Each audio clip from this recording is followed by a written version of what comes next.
Hello everybody, welcome back to my channel. My name is Renee and I work in a middle school library. I am one of two coaches of Battle of the Books for Wisconsin, and I wanted to make a video to tell you what 20 books that our school district has picked for our Battle of the Books.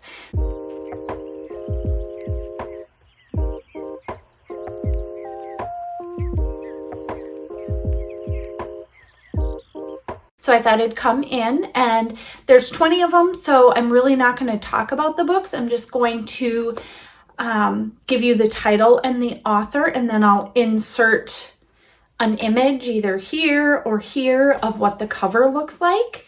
Our battle is May 14th, I think it is, a Wednesday. Yeah, I think it's Wednesday, May 14th.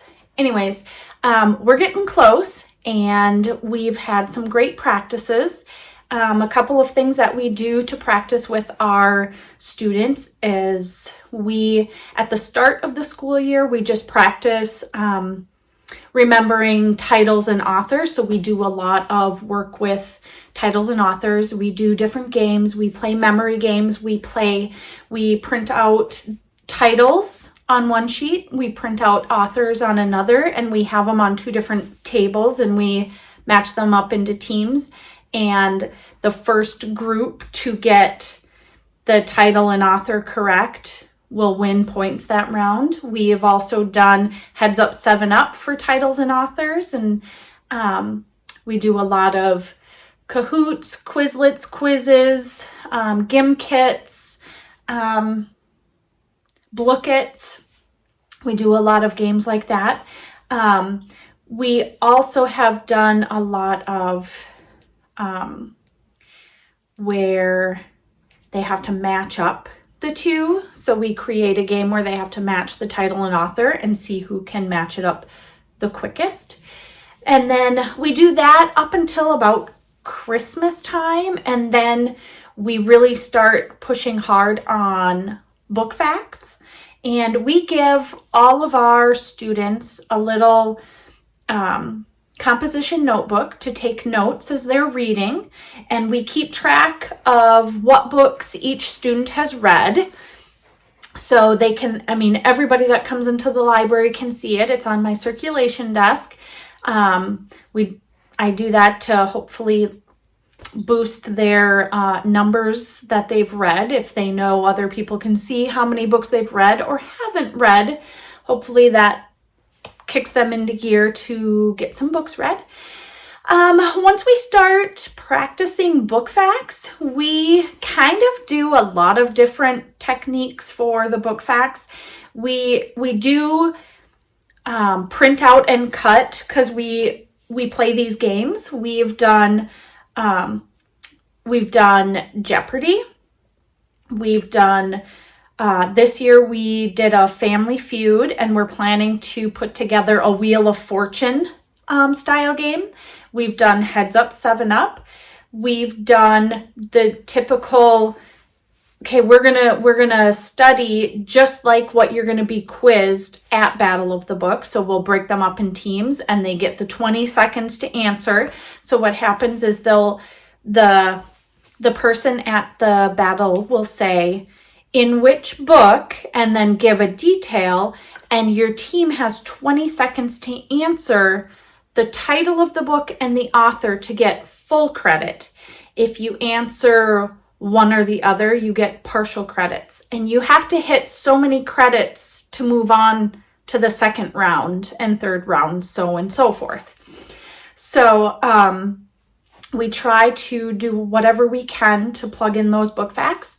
We meet on Mondays and Fridays, and Mondays we usually do an activity with the book facts, and then on Fridays we do note-taking. We pick a book and we go through character, setting, plot, details, all that stuff. So that's kind of how we work it. Well, let's get into the 20 books that my school district area, the CISA of Wisconsin, has chosen for our Battle of the Books. So the first book is A Wrinkle in Time by Madeleine L'Engle. The second book is Alabama Moon by Watt Key. We have Big Tree by Brian Selznick. We have City Spies by James Ponti. I have the list over here, so I'm reading from it. If you can see, my eyes are going this direction. Finding Langston by Lisa Klein Ransom. We have the first Harry Potter book, Harry Potter and the Sorcerer's Stone by J.K. Rowling. We have How to Steal a Dog by Barbara O'Connor. And it's funny, some of these authors, it's every single year that they pick a book from the author. I think we've had a book from Barbara O'Connor each year, and this is our third year doing it. And I'm pretty sure we've had a book from Barbara O'Connor each year. Okay, and then we have Midnight at the Barclay Hotel by Fleur Bradley. I'm not sure if this is his debut middle grade book, but I really enjoyed it. I highly recommend that one. But Midnight at the Barclay Hotel by Fleur Bradley. We have Roll With It by Jamie Sumner. Running Out of Time by Margaret Peterson Haddix. We have Sadako and the Thousand Paper Cranes. Oh my gosh, I cried so hard at this book. It's so short, but really hits you. It's a true story. So, and that is by Eleanor Core. The Amazing Life of Benjamin Franklin by James Cross Giblin. I actually learned some facts about Benjamin Franklin I had not known before, so I loved reading that book. The Lost Library by Rebecca Stead and Wendy Mass. We have The Mighty Miss Malone by Christopher Paul Curtis. We have The One and Only Ruby by Catherine Applegate. I feel like we have a book from Catherine Applegate every year as well. The only thing is sometimes we get a book that is like the third or fourth in the series, sometimes the second. I remember one year we had, it was Mr. Lemoncello's Library Olympics. I can't remember what number. Sorry, my cat is, what are you doing? One of the years we had one of the Mr. Lemoncello's books, and I think it was like book 2 or 3. So it's like you haven't read the other one, so you feel kind of weird reading it. And it's the same thing with The One and Only Ruby. That's book 3 in a series, and they just came out with a book 4, The One and Only Family or something like that. So also I feel like we've always had one by Catherine Applegate. We had The Wild Robot by Peter Brown. I don't know if they picked that because the movie was coming out, but I think that's pretty cool. I really enjoyed that book. The Witch of Blackbird Pond by Elizabeth George Spear. Turning 15 on the Road to Freedom by Linda Blackman Lowry. We have Upside Down in the Middle of Nowhere by Julie T. Lamanna.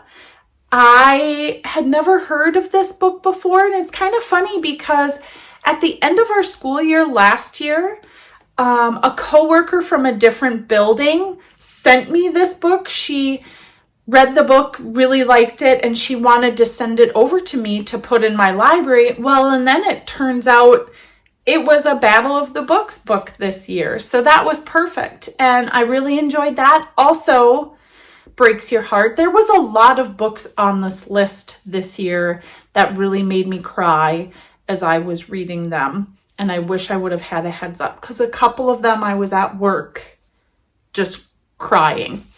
And the last book on the list is West of the Moon by Margie Preuss. So that is the 20 books that our kiddos have to read for Battle of the Books. We have a couple of kids that have really read a lot. I know I have one kiddo that she just has 2 more books to read. I have 1 more book to read. I did really good plugging away, and then all of a sudden I fell behind, and I've been working on this one book for quite a while, and I just need to get it done. But we have quite a few kiddos that are a little behind, and that kind of happens. And when that happens, it's really good to assign certain books to certain students so that you make sure that as a whole group, all the books have been read. And I feel like it's also a good way to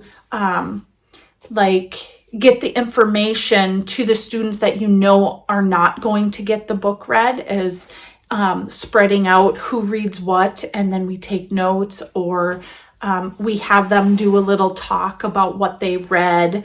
My little girl whisper. But I really enjoy Battle of the Books, and it's like every year the students you get are different. This year we have quite a few that are some strong readers, but last year they were a little bit more behind on reading. I don't know if we had one student that read, well, actually we did. We had one student out of 7 last year that read over half of the amount of books. This year we have 8 kiddos, and a couple of them have read over half the amount. But the first year we did it, that group they were readers. They read a lot, which really helps as a coach when you have students that are strong readers, and you give them a book and they're done in a couple of days and they come back, I'm ready for the next one. So that helps a lot, and I feel like this year is a little better than last year. So it's weird how one year the groups you have will be really strong readers, and then the next group, they like reading, but they're not fast at reading, and they like being part of a group. So, that's always nice too, is having the group and feel like you're a part of something. Girl, what are you doing? But yeah, I love doing Battle of the Books. I love my coach, my co-coach, my captain, who is also my boss. We've been friends for a while, and I love working Battle of the Books with her. Mrs. Gunn, you're great. I know you have a lot on your plate. This is your first year in the library. You have a lot of other things that you have to do, and I appreciate everything you put forth for Battle of the Books and to my library and your library, our library.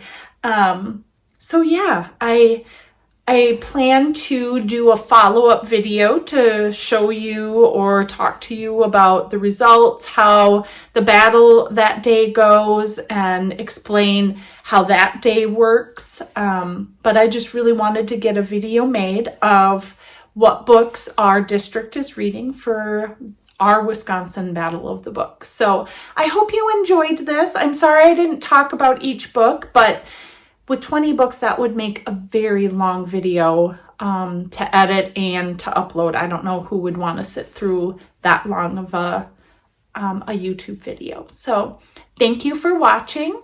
I hope you enjoyed. I hope you see a book that the cover just speaks to you and you want to pick it up and read it, or have your child read it. That might be an intermediate school, 3 to 8th grade, that they might enjoy it. I hope you get something from this video, and until next time, bye guys. Thanks.